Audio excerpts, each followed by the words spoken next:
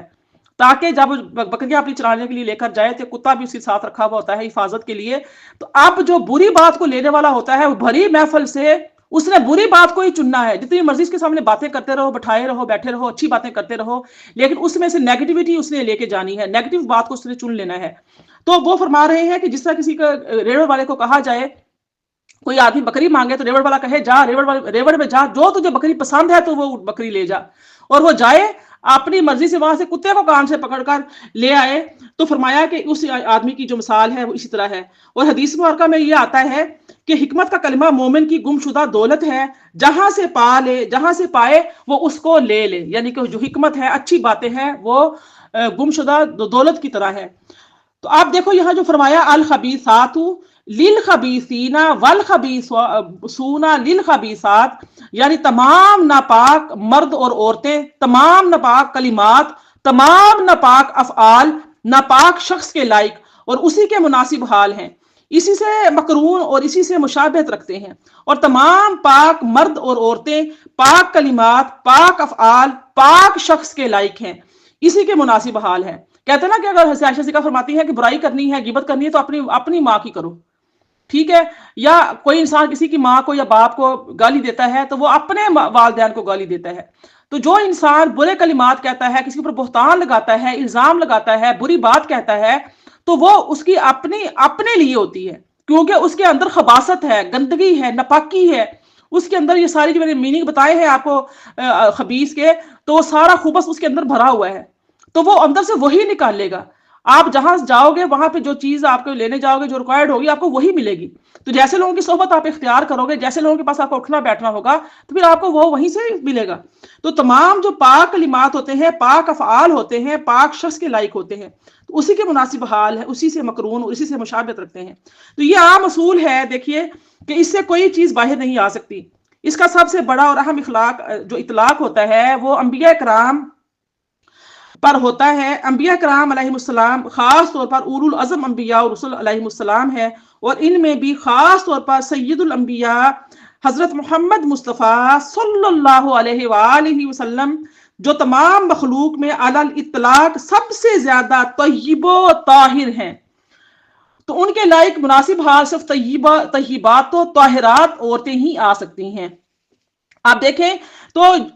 اب جو عائشہ صدیقہ رضی اللہ تعالیٰ عنہ کے بارے میں آپ کی جب میں نے فضیلت بیان کی، تو آپ کا جو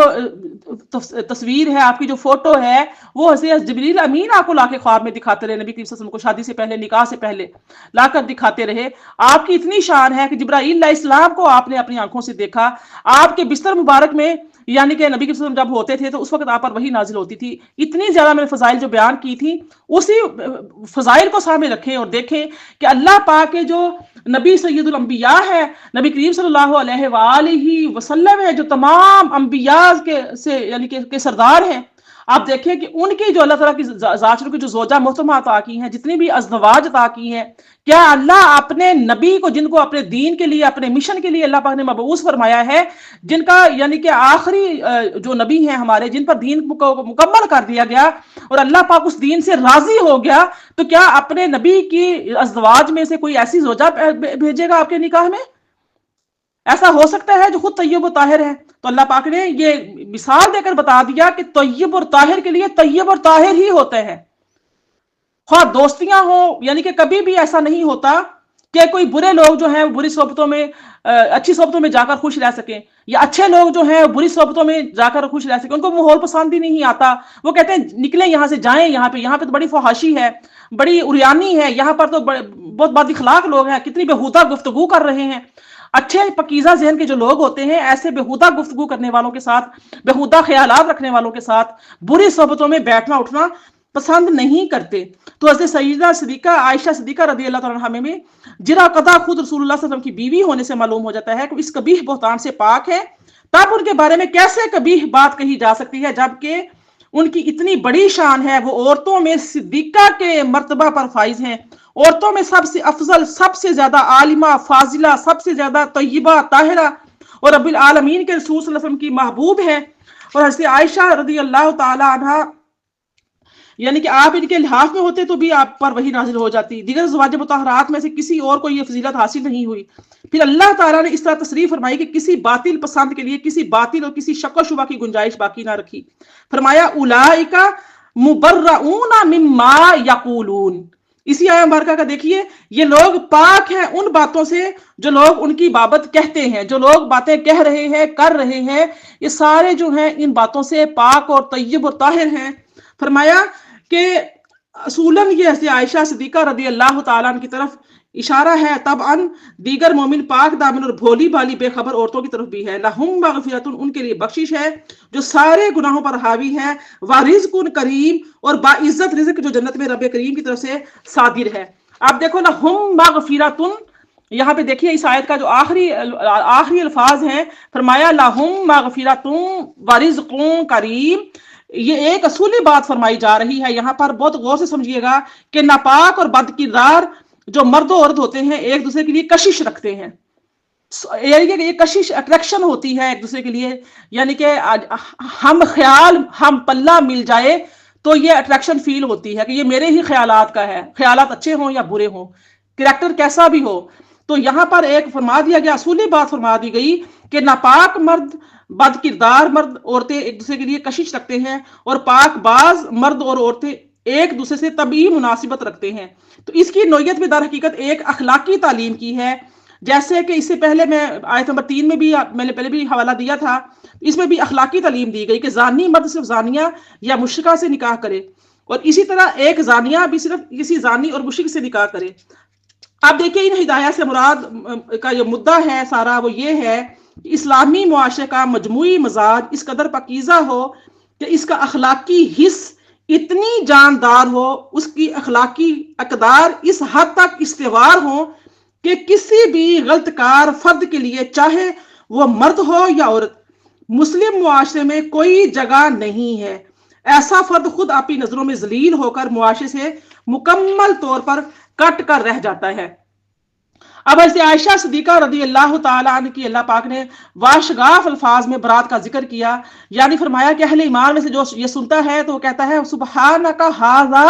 بہتان عظیم، یہ کہتا ہے کہ کہہ کر انہیں پاک قرار دیتا ہے، کہتا ہے یہ تو بہتان عظیم ہے، آپ تو پاک ہیں۔ اللہ پاک نے کیا فرمایا، ان الذین جاؤک بالافک عصبہ کے ساتھ، اس کی اللہ پاک نے اس آیت کے ساتھ افک کے لفظ کے ساتھ اللہ پاک نے برات کا اعلان فرمایا، فرمایا مما یقولون، یعنی بہتان تراشوں کی صرف منہ کی باتیں ہیں، ان کی حقیقت کچھ نہیں ہے۔ لہم مغفرۃ ورزق کریم، اب مغفرۃ پہ جو تنوین آئی ہے، یہ تنوین جو ہے یہ حضرت عائشہ صدیقہ رضی اللہ تعالی عنہا کی